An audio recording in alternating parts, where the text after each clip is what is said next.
This episode is brought to you by Leaner Creamer. Each one of us has a story. Our journey has and is continuously impacting us. By listening to my guests share how they are discovering their best self, you will discover the best part of you. All right. Thank you guys for tuning in to Discover Your Best Self. I have with me a special guest, Miss Dr. Nicole Walters. And you guys, today she's going to talk to us about being an educator in higher education. And I'm super excited because it's important that we have people like her who are impacting the future generation. And so I want to allow her to introduce herself. So welcome to the podcast, and thank you for coming. Thank you, Shanice. I'm super excited. So I am Dr. Nicole Walters. I work at University of St. Thomas. I'm a dean of a brand new program. I'm a founding dean of the School of Applied Science. And so we basically award degrees in cybersecurity, networking technology, and electronic technology. So when you say a founding member, what does that mean? So I'm the founding dean. So when the president had this vision for a college, another college on campus, he asked me if I would be the founding dean. So I wrote the prospectus, I did all the hiring, all the recruiting. So I'm the dean of my own college, and I founded it. So And why is that important? Like, why is what you're doing, the position, and then you're also in leadership as well. Why is that important? Yeah, so my background is I'm a school teacher. I was an elementary school teacher, and then I went up the ranks and was a school principal. Didn't ever think that I would go into higher education, but it kind of found its way to me. And I think it's important because I work at a liberal arts university in Catholic, and there aren't a lot of kids who look like me. So when I see the kids and I see them looking at me, it's important that they see someone who looks like them in leadership, primarily a woman. So I think there's another layer where you can't be who you don't see. So I think it's inspirational for students to see women in leadership, and particularly women of color. Yes. And so I know you told us briefly your background was in education, but could you give us like a little bit backstory even before then, and how you decided to be a teacher in education? Well, it fell into my lap because I was actually a pre-med major, I wanted to go into dermatology, but I hated needles, which was crazy. So one year I came home to volunteer at a daycare where doctors had their kids, and I loved the kids. And so I transferred back to Houston. I went to U of H, finished my degree in education. I have 3 degrees in education, interdisciplinary studies in English and leadership, and then a doctorate in leadership as well. And I just kind of went the pathway. So I went to U of H, then I went to TSU, and then I wrapped up another degree at TSU because I'm all about my HBCUs as well. Yes. And that's how I got a chance to go into teaching. So I have a double layer question. Okay. I like to do that. The first one is, so you're from Houston, right? Yeah, born and raised. So what does the impact of you being from Houston have on you working in Houston in education? Yeah. So the thing is, since I'm a Houstonian, I get a chance to see the trends that are here in our city because it's in my background. So I went to school. I matriculated through school here in Houston. So it's kind of nice that I get a chance to see students from elementary all the way through college. And then I've kind of built relationships in Houston as well. But also as an educator, I have to kind of know what the landscape is because higher education is changing. It's very expensive.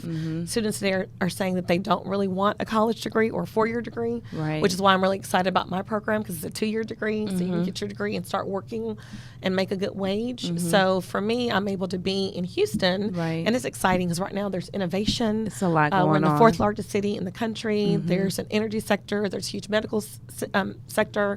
So I feel like I'm in the cusp of, and the school's like right in the middle of the city. It is. So UST is like right there in the museum district. So we're around everything. Yeah, that's awesome. It is. So I know you mentioned you going to HBCU. Yeah. So why go to a private Catholic, work at a private Catholic? Yeah, well, what is that? I didn't seek it. So I really, when I graduated from TSU, I wanted to actually work at TSU. And my mentor, who actually is the dean of the School of Education, Lillian Potes, said, "You have a great education here from TSU. We want you to go out and do something great with this education." Again, I went back to being a principal. I didn't think that I'd be at UST. And then a really dear friend of mine was working there. And so she said, "Why don't you come with me?" long story short, I got hired on the spot. Oh, wow. Okay. And that's just kind of how God works. But I love being there because I get to bring all these great things that I learned from my HBCU, and it nestles really well into what I'm doing. Yeah, I think that's awesome because I didn't get an opportunity to go to a HBCU, and sometimes I wish that I did. It's great. Yeah. It's nothing like it. But when you have people like you, when you go to a PW, you go to those schools and you're like, man, I don't see anyone like me. But then when you're able to find someone like you to be able to help you matriculate through the program, you're like, okay, I needed that person. Yes, that's the thing. And that's why people ask me, why do I stay? Right. And because believe me, I have colleagues who are college presidents at HBCUs and, friends that I'm really, close to that they work there and they love it. Right. And I tell them all the time, God put me in a place where I have students who, like I said, they're like, we didn't even know that you were here, Dr. Walters. Oh my gosh. Right. I get a phone call yesterday. Will you be our Black History speaker? Will you do a TED Talk? Yeah. I'm having a difficult time navigating because it is challenging to be, I like to say, white spaces where there are far and few in between leaders or people of color who look like you. Right. So I love that. I feel like I'm at the right place at the right time. And so for me, I would like to know, what is the difference between a public and private school education when it gets to higher education? Yeah, so funding is a big thing. Oh, okay. You look at, there are certain things that the state are going to mandate that you have. Private, we're a little more expensive, well, sometimes a lot more expensive, and we are governed by our board. So when we're private, we pretty much have the autonomy to make the decisions that best fit our mission and our vision and for our students versus the state. Sometimes, depending on where your funding sources are, you kind of have to make sure that you follow those parameters. Okay, so you have more, power in how you operate the school. Yeah, that's the autonomy. We get to make the decision. We're a Catholic, private, liberal arts institution, so we can make the decision. It is we make the decision on how we want our kids to be educated, versus going to another school where it's a large state school or even a small state school, but it's a state, so you're having to listen to legislators who make the decision on how your trajectory is supposed to go. Got it. Yeah. So for you, I know you mentioned already, some of the things, you being in leadership and the influence that you're having, but what exactly is the impact that you want to have? Oh my gosh, that's a good question. So I want to have a legacy of when I think back to when I was at TSU. I still am very close to my mentor, Lillian Potes. I mean, she's like a second mom to me. And I want to have the legacy of when I have students who graduate and matriculate through wherever I am, they remember me. And they say that this woman has made an impact on my life. I've gone into education because of her. And the interesting thing, it's happening now. I get a chance to see students who I taught years ago who are now coming through the system and they're getting their doctorates. They're starting schools. Right. I'm coming to speak to their kids or whatever. So I see that legacy. And that's important to me. What's the value of having a doctorate? Because I feel like, like you said, students are like, oh, I don't know if I want to go to school or whatever. And for me, I can't fathom going back to school.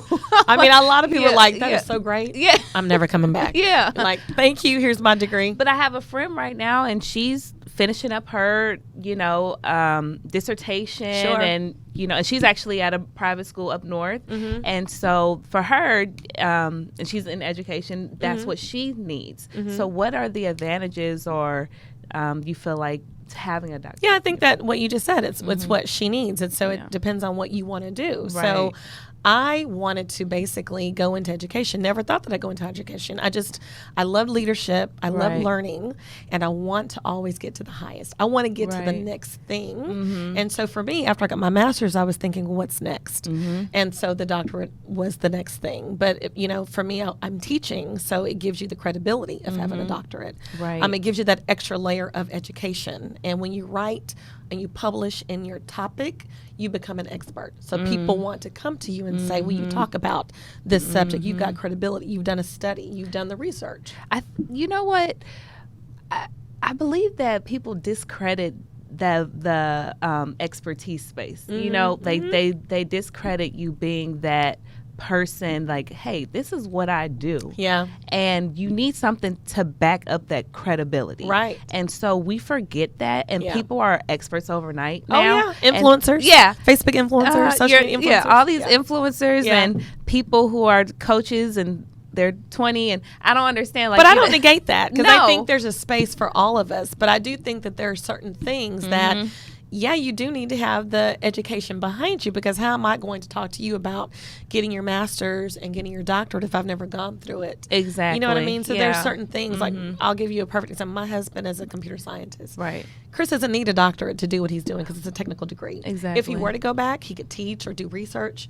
But where he is in his space, he doesn't need that. Right. And he's still an expert. Right, You know right, what I mean? right. So I think it just and the depends. years of experience help with that too. Absolutely. Yeah. That calibrates it a lot, because Okay. if you've been in the field, like, I like hiring people who have actually worked, so that as a student, I mean, did you really do that? Or is it Right. just in a textbook? Exactly. You know what I mean? And I think that matters to kids. They're like, did you really do it? Yeah, they want to you were know. a principal? You were a teacher?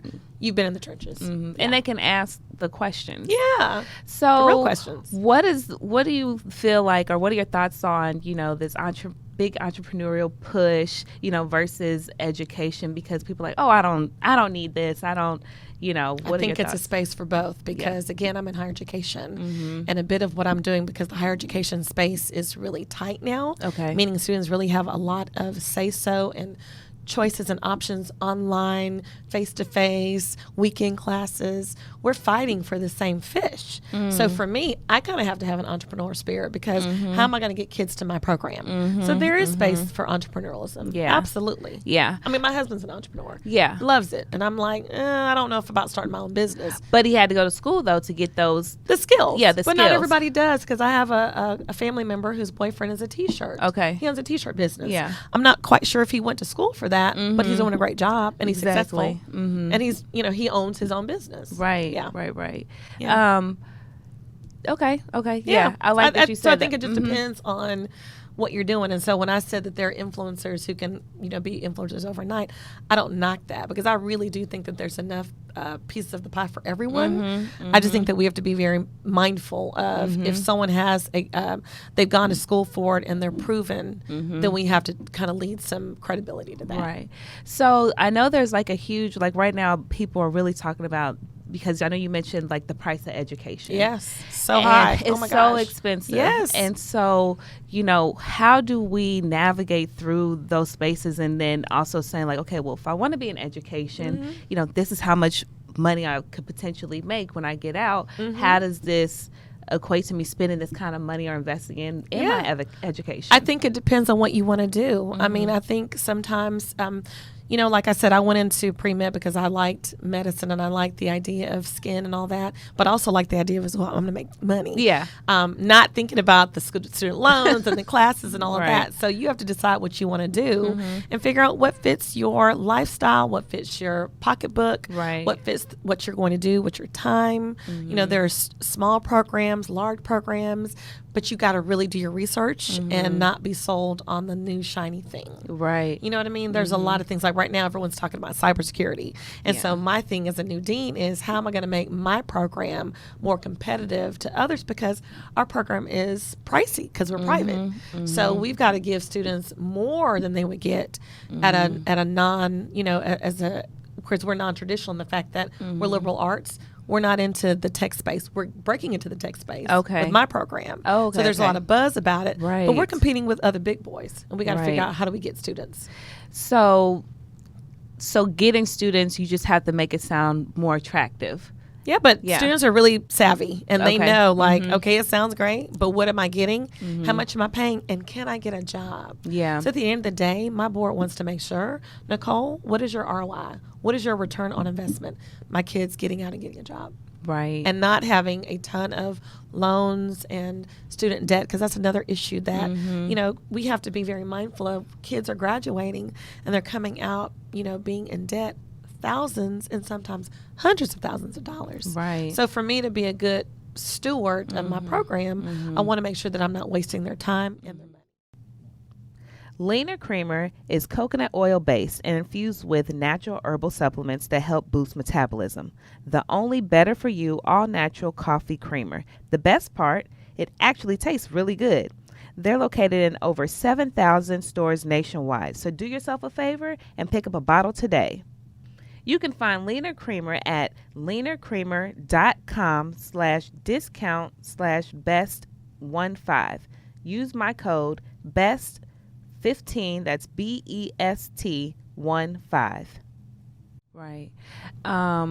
But so what are I know now, because we've become, like you said, more savvy and we know more. Yeah. I remember when I was in high school, we didn't have the opportunities that the students have now coming out of school. And I'm like, oh my gosh, if I would have been able to dual do that. credit, online, I mean, night come school. on.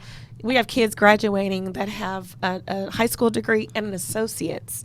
They come to us, they're already 2 years ahead. Now, is that a competitive factor for you? Absolutely. Okay. I mean, because I'm trying to figure out how can I get in to offer this dual credit, because think about it, you're gonna go to school, already getting your high school credits, and then you still get to go and you get your 2-year degree.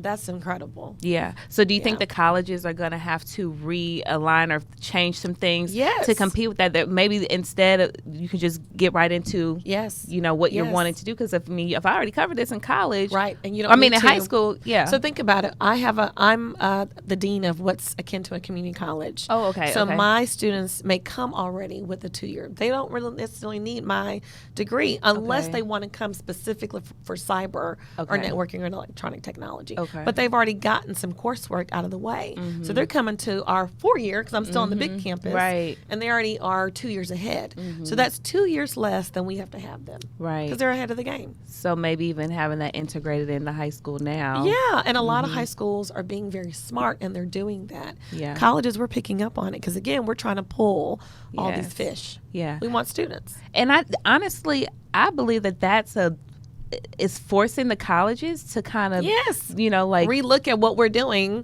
Yes. Because like I said, not everyone wants a 4-year degree. Not everybody needs a 4-year degree. I have another friend of mine who owns a business where he hires welders. Mm-hmm. They only need 18 hours, maybe 20, and they come out making $89,000. Yeah, they make really good money. Now, that's hard work, though. Yeah, it is. It's a laborious type of job. Yeah. But think about it. If you have someone who's like, I don't really want to do a 4-year degree, if I can do this 18-month program and come out making $89,000, I'm going to do this. Yeah. Man, that's, like, welding. I should have. Your nails too cute for that. Your nails too cute. And it's hard work too. I don't think I can do that. Yeah, you don't want to do that. But I mean, I'm thinking, because I'm like, okay, so now, it's disrupting, education. It is. Which I love, because I like disruptive things, because it makes us work. Right. And it makes us think about, okay, now I have to create something where my consumers or whoever it is, right? Where they want me. So my even customers. High schools, right? Because now people are looking at high schools. Well, why would I go to this high school when I can go over here? Absolutely. And and it's forcing high schools to create curriculum, where they're using things that we need, when we kids leave here. Want. Yeah, we want these things. So stop putting us in these classes that we don't need. We need things that apply to real life. Exactly. And so I love that, because we want that for our kids. That's right. We want the good opportunities. Absolutely. Yeah, right. So what for you, how do you feel like, let's say maybe 10, 15 years from now, what do you think, if you were in your position or doing something even new, what do you think that would look like? Yeah. So I probably won't be a dean. Right. Uh-huh. Shelf life for deans is anywhere from 5 to 10 years. Okay. I'm probably going to be done after a few years, just because I'm already thinking about, I want to master this really well, and then I want to master something else. You know, I'm a lifelong learner. Mm-hmm. So I see myself in a next academic space, creating, leading, and working. 10 years from now is not that far off. I mean, it really isn't, because I can already think about, this has moved. I've been at UST for 7 years. I cannot believe it. Oh my gosh. Just that quickly. And now I'm going into my second year as being a dean of a brand new college. Right. So I think my next step is going to be, either being a provost or a chief academic officer, where I get to make an even larger decision. School's going to be different too. There's more online learning. Kids are not traditionally wanting to come to the brick and mortar, which is when you come to the actual building. They want to be convenient. They're working, they're parents, they're taking care of parents, they're in between the sandwich years. Yeah. So we want to make college affordable to their lifestyle. Yeah. So there's a lot of online learning, which my program, I didn't even mention it, but my program is online. Okay. So it's 100% online. Oh, okay. Yeah, 100%. So when do you get to see them? Or unless they come for orientation. But other than that, and we do that on Skype. Okay. But they are in the comfort of their office, their home, or another building. Is it a lot of adult learners? Uh-huh. Okay. Yeah, so these are people who are actually already working. Okay. And they have decided that they want to come back and get another degree. Got it. But I do have students who are now, they're freshmen or they're sophomores, and they're like, we want to take your program too. So they're doing both programs. Oh, okay. They're in the big 4 year, and then they're doing my program too. Do you think that with the big push of online learning, I feel like we're getting further away from human touch. Like you can. Yeah. You can. And I know at first I kind of pushed back on it because I was thinking I'm a traditionalist. Yeah. I believe in seeing kids in their seats. But that's not the reality because, again, we're working toward the customers and the consumers, and we have to cater to that. So I think professors can be really creative by saying maybe we're going to meet once a semester or we're going to meet once a month to have that interaction, unless it's out of state. Okay. And that's another thing as well. Yeah. But I think you can, you can lose the human touch. And we do hear that from students who are saying, I really kind of want to do the face-to-face. Yeah. I hope that we don't ever get away from just online, just being in front of someone, period. Because I think for me, I'm a visual learner. I'm like a touch, feel, see person. And there are some things that I don't mind doing online, but I need to be in a seat sometimes to talk and see you. And sit after class and sit at the desk and that is something that we also hear from students who say I need to come face to face. And so I think with this program we're looking at maybe having a piece where they can come to campus. But when we wrote the plan, it was an online program because we want to maximize the space and our resources. No, that makes sense. So what do you believe for you, especially since you're having such an impact and you touch so many people, well, by the way, how many people you think have you taught? Oh my gosh. I know that number probably sounds crazy, but I'm curious. So I'm thinking from pre-K all the way to college. Oh my gosh. I mean, a couple of tens of thousands. I mean, because I can think of the rotating. So I was in the public school system for 10 years. Okay. So that's that group. So, I mean, at least... a couple of thousand. Yeah, and you always have... And I have kids who still... Like I remember my 4-year-old who I taught, he was 4. Oh. And now he's about to have a baby and get married. And I'm on Facebook and he's like, stop talking to me like I'm a baby. I'm like, hey, Orlando. And I'm like doing a little happy face. He was like, this is my pre-K teacher. So, I mean, he's a grown-up now. He's like in his 20s. Yeah. And I taught him when he was 4. Yeah. Yeah. And he's, because Facebook allows you to have that, that touch. So to you, how do you think what is discovering your best self? A few things. Discovering your purpose, why you were meant to do what you're doing. And I've talked to my students about that all the time. When you are able to wake up and find out your purpose of why you're on this earth, that's a piece of it. Number 2, figuring out what really makes you happy. And number 3, what do you want out of life? So when you're able to figure out those 3 things, why you were here, what do you want? What's your purpose? That really helps you discover being your best self, because I don't waste time anymore. Right. And that's, people talk about wasting time and, life is so short, and it's lip service to a lot of people. But my mother passed away very quickly. And from that moment, I had to realize God has put me here for a reason. I have limited time on this earth. What is it that I'm really good at? What am I passionate about? And then what do I want out of my life? Not what my husband wants or what my child wants or what I want for them, but what do I want for Nicole? And now that I know that, my life and the lens that I lead my life is very different. Right. Very intentional and very purposeful. How do you get to that point? A lot of trial and error and talking to a lot of people and talking to mentors and looking at people who are in the space that you want to be in, but also surrounding yourself by people who are doing good things and who are making you want to elevate your game. Right. So if you have friends who, they're like, oh, why are you doing that? That's stupid. Well, I don't believe in discarding friends, but we may not be spending as much time with each other, because I want to be around people who are making me rise to the next level and want to do and be more. So for me, it's all about surrounding myself and my circles. And we have a running joke, a good friend of mine, we have circles, because I have so many friends and associates and acquaintances. It's different ones. Yeah. And you have your nucleus, and then you have others, and you have others. But they all are very purposeful and very intentional to Nicole. Yeah. Yeah. Yeah. Man, and bring a lot of value to my life. Value. Yeah, I like the value add. If we're not adding value to each other, what are we doing? Yeah. I mean, it's great to like kick the breeze, but you can still add value in some capacity. But I think the other piece is we don't have a moment to waste, and that's what I like to tell. I train teachers and principals. We don't have a moment to waste. The world is changing. Yeah. The landscape is changing. Yeah.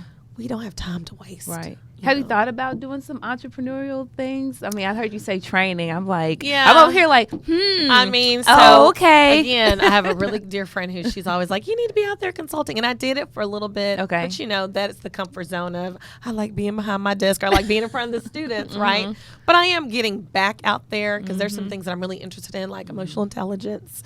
Emotional intelligence for women and for leaders, women leaders, women of color. So there are some things that I'm really interested in talking about. And now I am kind of getting phone calls or messages. We want you to come and do a TED Talk. We want you to come and talk. And I'm like, I think I TED Talk for that? Yes. Yes. You know how much money these speakers are making? I mean, but I just do it because I love doing it. And it's something that I want to get the word out. Trip and fall into $10,000 on your that's not bad. That's not bad at all. I'm okay with that. Call me. Absolutely.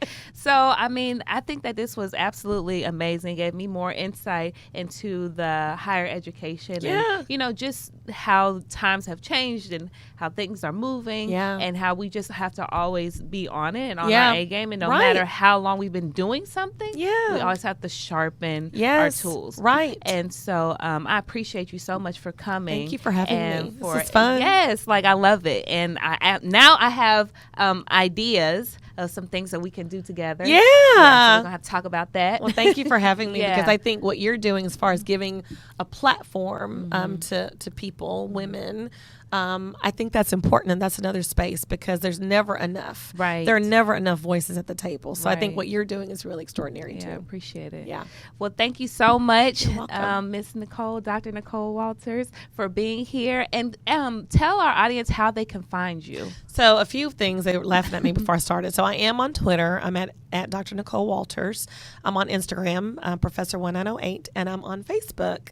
If you want to contact me at UST, my email is Waltern, WALTERN @STTHOM.edu. Awesome. Thank you so much, guys. Thank you. Thank you for listening to Discover Your Best Self. Don't forget to subscribe and comment. Follow us on Instagram at Discover Your Best Self.